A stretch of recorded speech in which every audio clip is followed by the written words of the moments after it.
morning and welcome to today's almost daily devotional. We're still talking about hope, and we're going to talk a little bit about how our visions of God influence our ability to have hope, to not worry so much.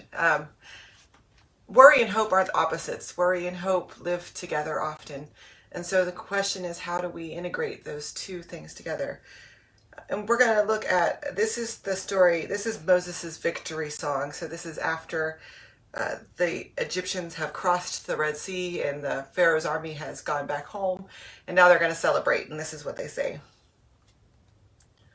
Who is like you among the gods, Lord? Who is like you, foremost in holiness, worthy of highest praise, doing awesome deeds?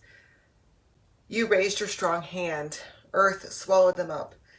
With your great loyalty, you led the people you rescued. With your power, you guided them to your sanctuary. The peoples heard, they shook in terror.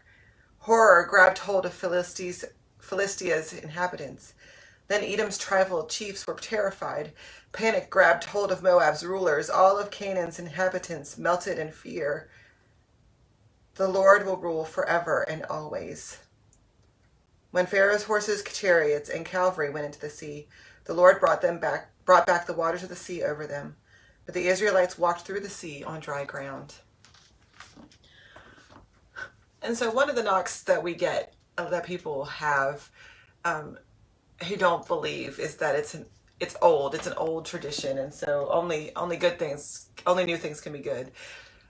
But this, one of the things that they got right, that people in ancient days got right, is the size of God. We have a tendency to try to reduce God to human size.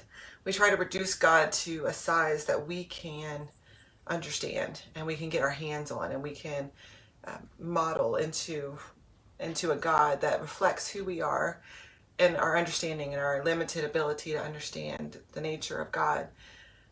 The people in the Old Testament didn't have that problem. They were quite happy to have a God as bigger than the sea, a God who could tear up mountains and flatten valleys and, part the seas and strike terror at enemies hundreds of thousands of miles away.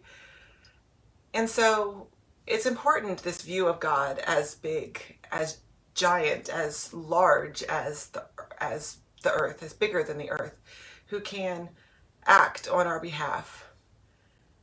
And see, it's a both and that's where we have difficulty. It's both that God is big, and God is huge, and that God is intimate, that God cares for us. It's a God who's big this way and a God who's big this way.